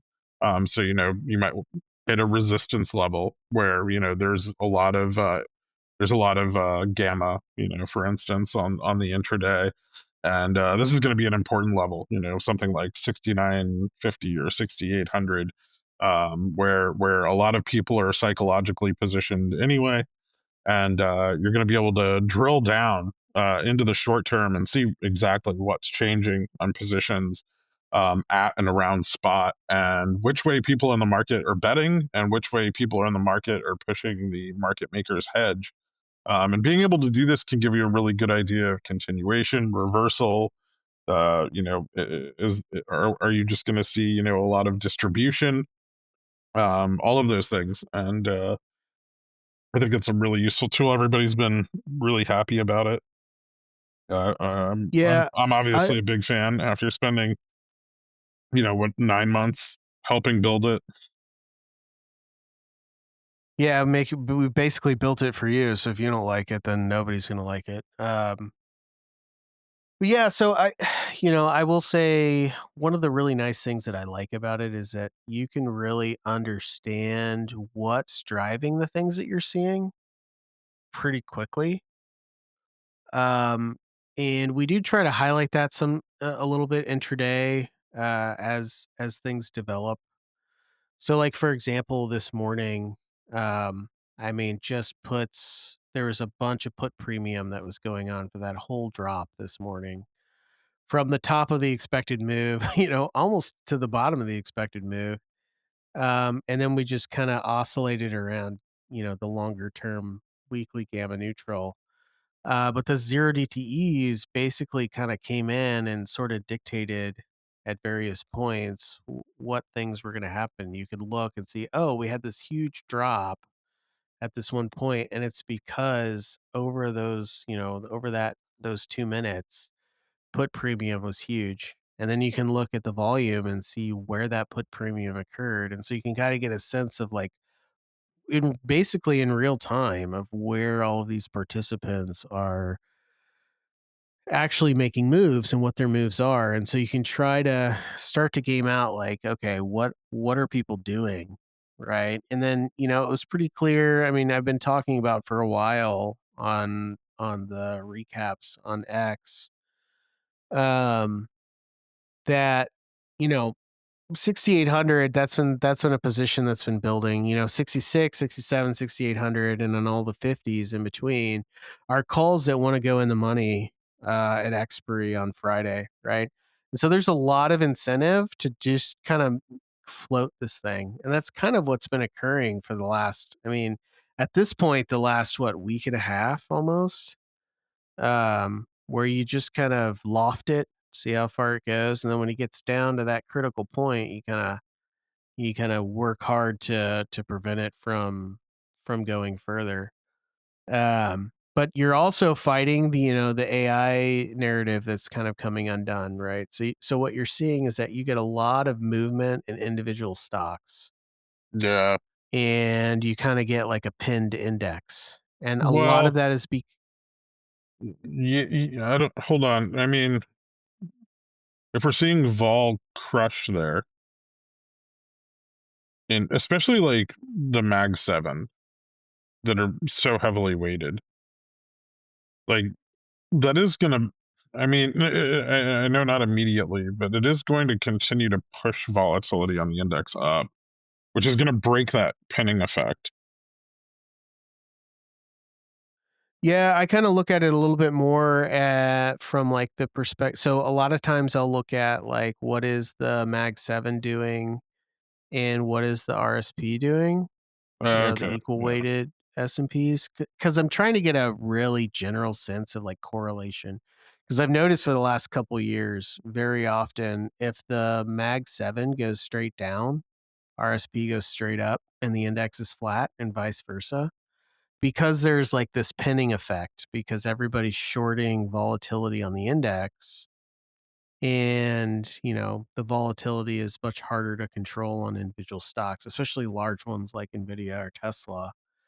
And so the other one, or Apple, and so the other ones have to kind of like compensate for that, because ultimately to keep if the position is to pin the index and some of the things go long, then by definition, everything else has to go the other way, right? And then the correlation allows that to be true. And so that's kind of what you're seeing. Like right now, you'll see like 4 or 5 of the Mag 7 go straight down, and the other 2 or 3 go straight up. And then if they go down in aggregate, the RSP will go up, and vice versa. Yeah. That's not obviously that's not the only effect. There's other effect. There does seem to be a rotation into small caps, right? IWM and XRT have just done way better than they probably should have without seeing an actual roll into those. And so that is having an effect on RSP as well. But generally, I've seen this for years now. And so, but anyway, not to get too far off track, I mean, we're trying to take a lot of these insights that we see occurring in terms of positioning on the market and baking this into tools that update on, the 10-second time frame, right? So we have spot price updates every second. That's probably not that impressive in today's environment. There's plenty Well, of services that'll offer technically, you. spot updates tick by tick.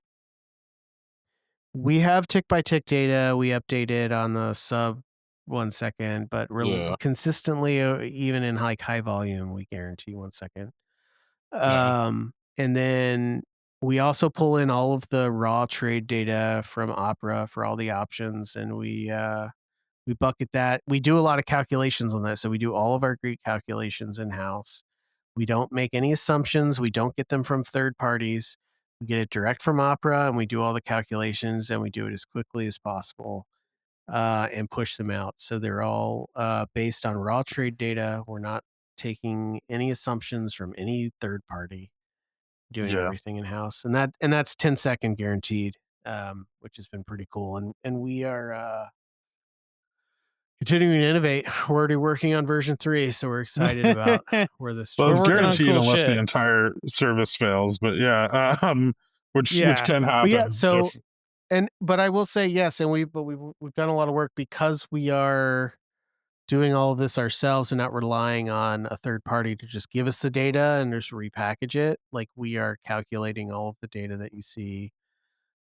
If we do go down for whatever reason, when we come back up, we fill in all the missing information.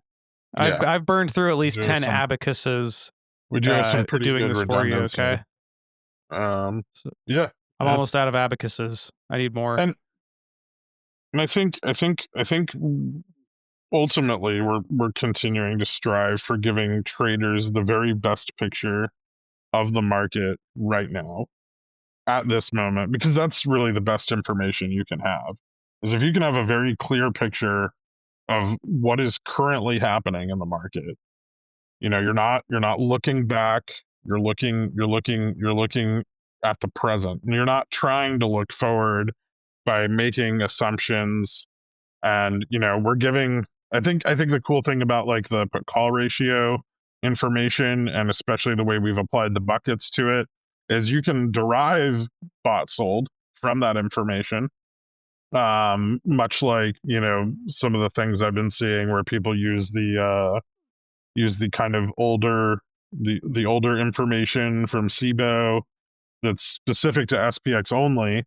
And it's like a 10-minute summary of dealer positioning, and it's released every some number of minutes. I think it's like every 20 minutes they give you 10-minute old data or something like that. Or I think it's you're 10 always and 10. I think I it's think you're 10-minute always data, 20 10 minutes minutes behind. basically. And so with this, we're getting a lot of that similar information, and we will explore getting more of that information in the future.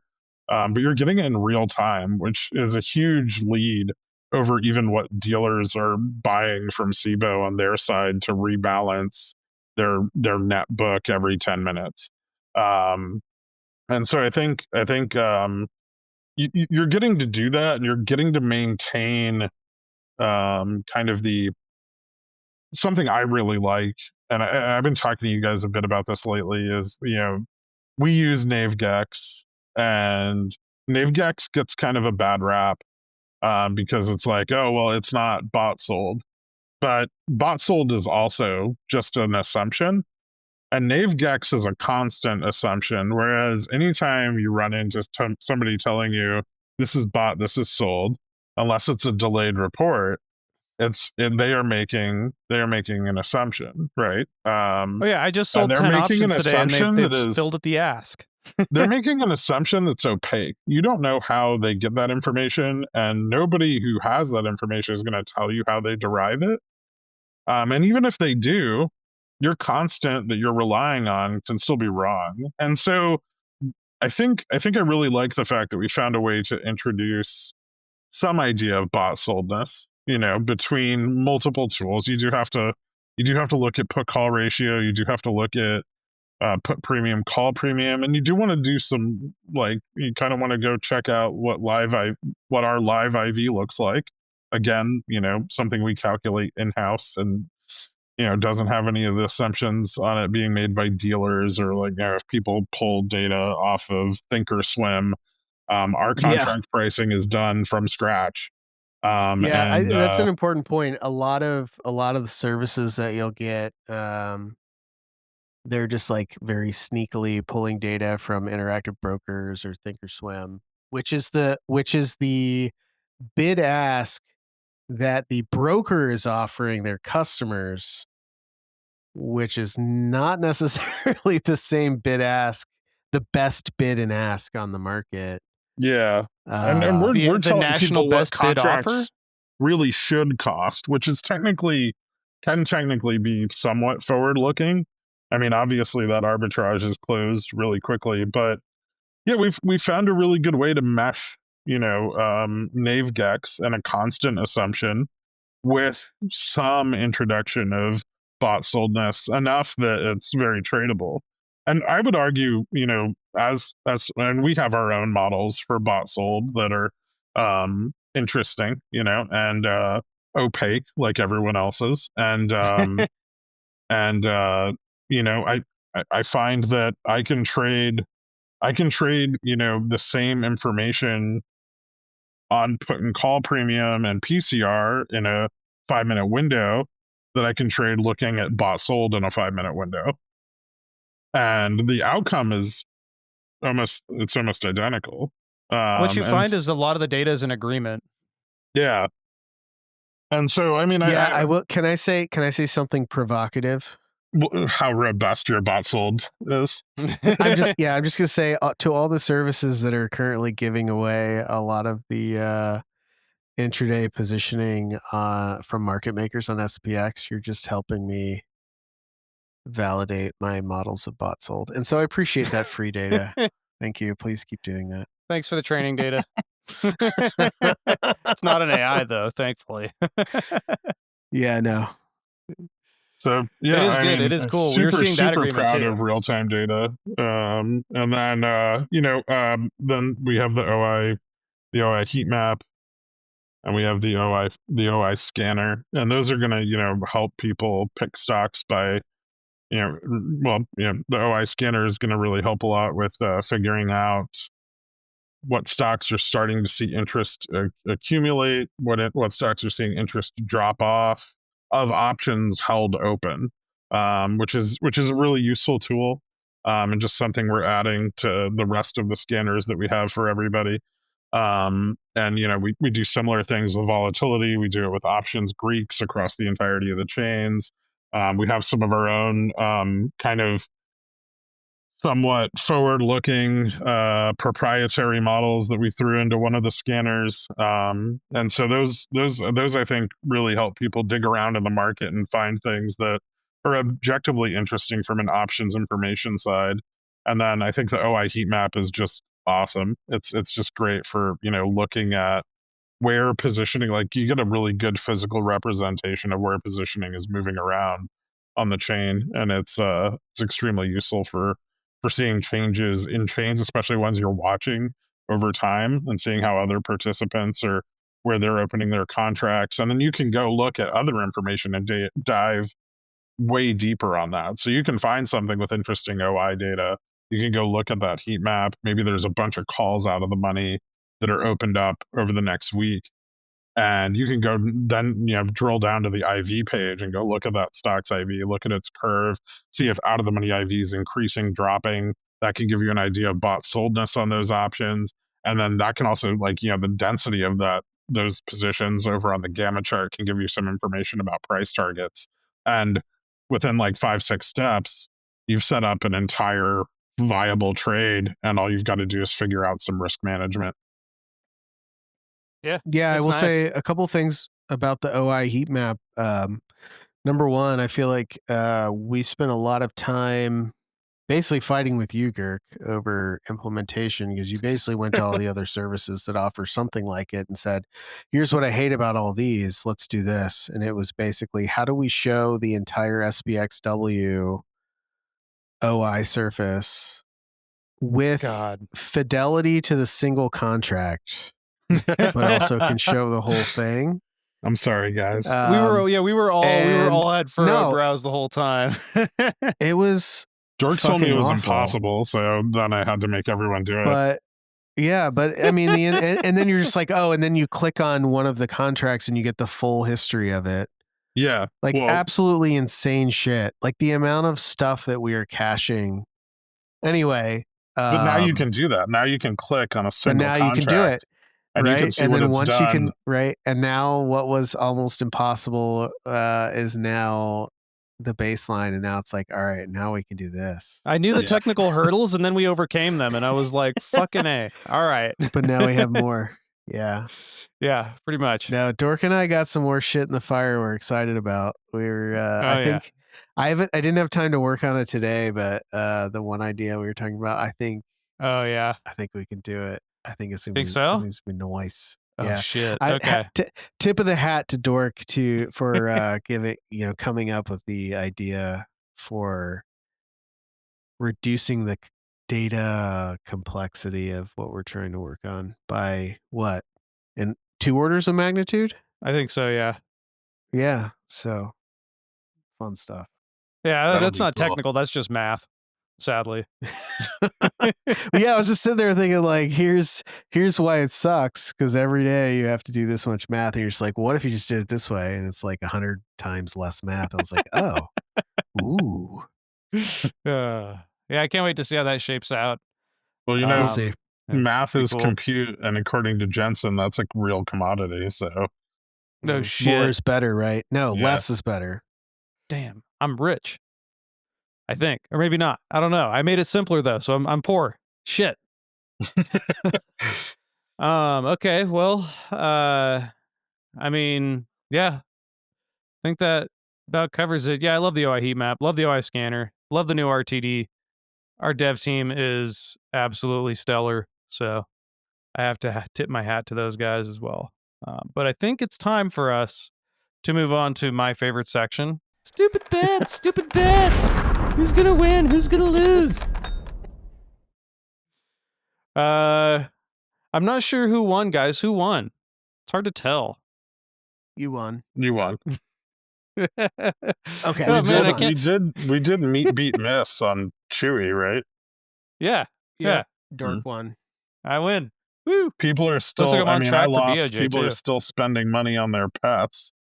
Yeah. Oh, yeah. Right. I'm telling you, they're family, a lot dude. more money, but it's okay. There's no inflation, right? They're family, bro. All right. They are. Net income for Chewy only surged 1,400%.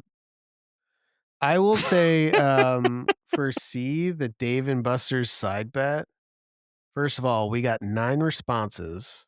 Oh yeah, voted for... all of those people were clearly stupid. So, well, no, 4 of them voted for JFresh and Girk. Oh, okay. So 5 of them voted for Dork. And one of the people that voted for Dork was me, because I didn't realize. I thought this was a joke. So all I have to do is change my vote, and I change the outcome because only 9 people voted. So I think we should just mulligan that one. Okay, that's fine. We'll call it a tie. Yeah. I don't think I voted at all. I saw it and I was like, I can't click on this because it would be immoral. Oh, it would be a tie if you did vote. Me. So you're gonna shame me. Wait, hold on. Did Dork vote for himself? That's what I want to know. Ooh, I forget. I might have. Okay, so Dork's not only is Dork immoral. Ron voted 6 times. Okay, right. I paid Ron $25. 4 other people that voted for Dork are idiots. One of those people is Jay Crash. I had to buy Taco Bell chicken quesadillas for all the yes voters. It was rough. That's like your whole weekly allowance. I know, right? Yeah. Okay, so Dork wins 2 of them, but one of them is sketchy. Yeah. I'm on track to win a third one, too. We still have our long bat, the long Furby. Yeah. It's coming in hot. Do we want to do Yeah. another It's stupid basically you versus me at this point. Girk's out because he doesn't own a calendar. Wait, hold on. What if the BOJ cuts? Ooh, then we all just lose. bet? Yeah, exactly. Everybody loses. There's no world in which you win, Girk. Yeah. I know. But yeah, so I said BOJ flat. Dork said BOJ hike. I don't know. I feel like Dork's already won this one because Nikkei is God. Yeah. Once they tell Nikkei they're gonna hike, they hiked. Yeah. I will say in my defense, I thought the Fed was coming after the BOJ hiked 50 points. We know. So that would have been good news if because they wouldn't have cut then. the economic calendar I looked at that night was completely incorrect. Nice. It's like a year off or We're something. gonna have to make our own, huh? Maybe. That would be I'd nice. like to. That would be nice. I don't want an economic calendar that updates a day of the event. Yeah. All right. So what's our stupid bet this week? How about NFP over data? under? Ooh, okay. Because we get double tomorrow. And it's exciting, and because it's tomorrow, and we'll know who won right away. Another two-parter, and we don't have to wait.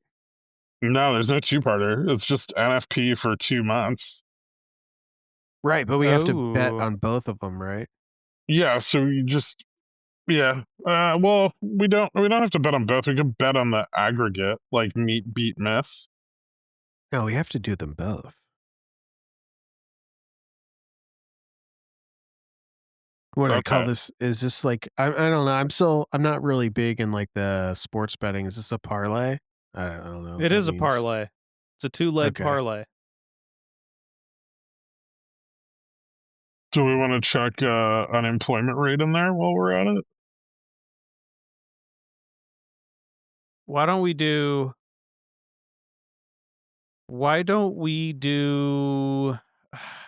I'd much rather go for CPI, but okay. If we're going to do anything, I think that November NFP. Ooh, I like CPI. I could do CPI. You want to do CPI or you want to do NFP for November?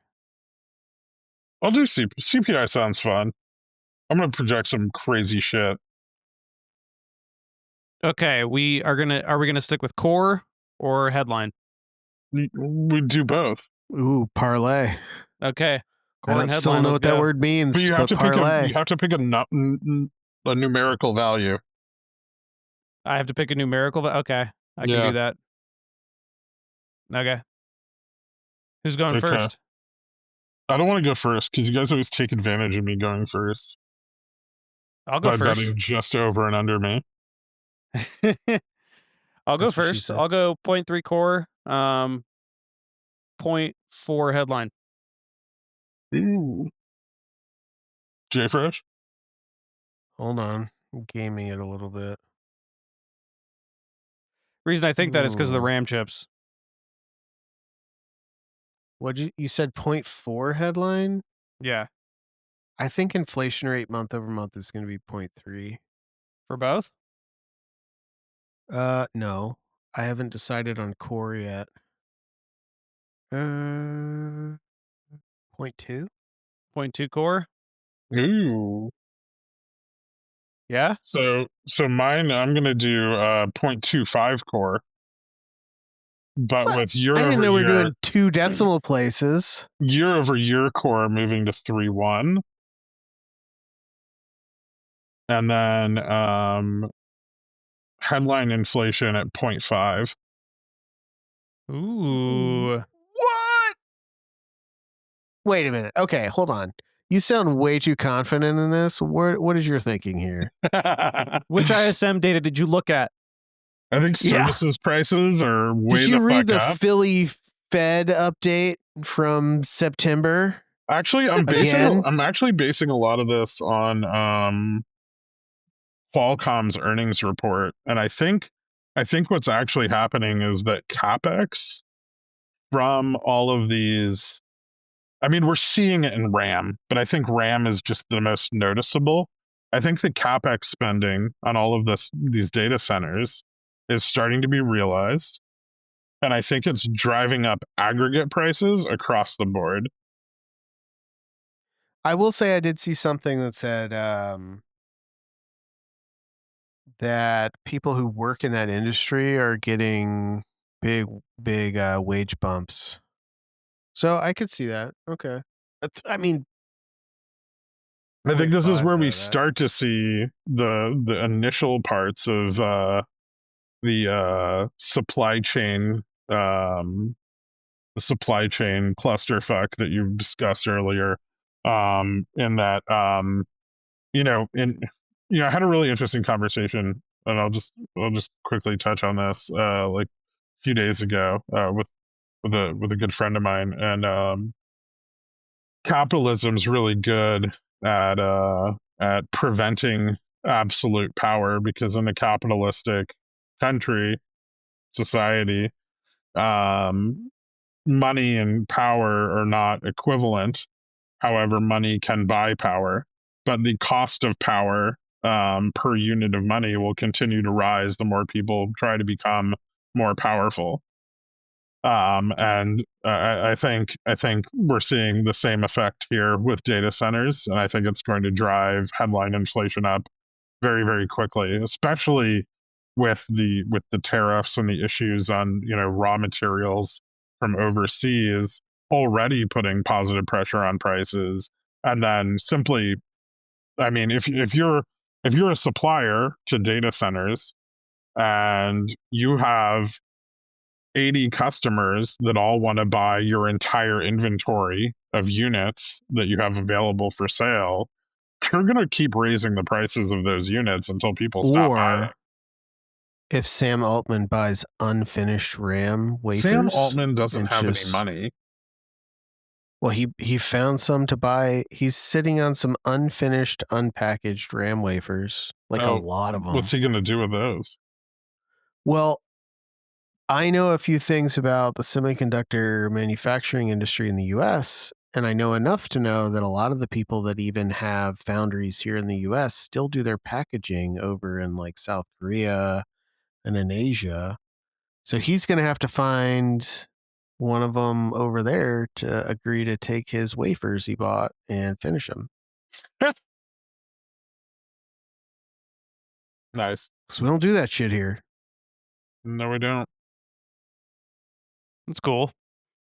We don't even have a labor pool Refurbished. trained to do it. But yeah, I think we're going to start to see a bump in inflation, provided the data's, I don't know. I mean, like, sometimes I feel like we're betting on CPI and stuff like that, and it's like, is the data trustworthy anymore? I don't know. Has it? I Yeah, I mean, don't it know that has. I would say I would it's. say it's never actually been. Like, every government in the Yeah, world I agree lies a with bit that. and fudges the I numbers, don't think but it's lying. I think it's just a. I think it's just a lack of rigor. rigor. Yeah, It's always You knew I was going ineptitude. to say that word. I it's a love that lack of word. rigor and then a bunch of fudging the math. But I mean, some countries like China just blatantly lie. They just go, this Yeah. is the figure. And I'm not sure the current administration's unwilling to do that at all. Yeah, no, we've definitely brought in $18 trillion worth of tariffs so far. Which kind of makes me trust oh yeah, that's how we're gonna pay everybody their $2,000 that they can use to fund their health insurance. No, I would say that I'm starting to become far more interested in foreign CPI numbers, foreign import export prices, and private inflationary reports like ISM versus what we get out of the federal government. Especially since what we talked Yeah, about last week, with the idea that the government's just lying about inflation while like trying to inflate away their constant spending, and they're not even one thing, effectively doing that. you know what? We've had this discussion a few times about like who we'd bring on to the show. It'd be great to bring on somebody that knows some stuff about China. You wanna reach out to Ray Dalio? Is he a China connoisseur? he really liked the idea of it prior to 2021. I just want to know somebody that understands like the economy of China, and because I feel like a lot of our deflationary pressure has come from there over the last few years. Absolutely has. And just kind of get a sense of like where that could be going. I think that could be really valuable, and I just know nothing about it. As somebody who appears and claims to know a lot about a lot of things, here's something that I will admit I know fuck all about. I mean, I know a decent amount, and I mean, I've done some rundowns on China deflationary pressure here on the podcast a few times, but I could probably go more in depth if we can't find Much Well, like maybe other we'll things, Ron. yeah. Ron, I know you expert. don't give a shit about this podcast, but maybe put in the notes we should talk about China next week or 2 weeks from now, after maybe in the new year. Ron's flipping Got you one off more. right now. I'm sure he is. Yeah. You know what, Ron? I'm not in the chat right now. I'm not even looking. I'm looking at futures, which are not doing great. Let's Okay, Ron's breaking things right now. Well, we're at the 2-hour mark, so I think Ron can Yeah. throw up an ad and end this anytime you Yeah, wanted. let's end this End our hell. pain, Ron. End Yeah. it Thank you for now. listening to VolStars, a GammaStrike production. Please be sure to subscribe and check out our website at app.gammastrike.com.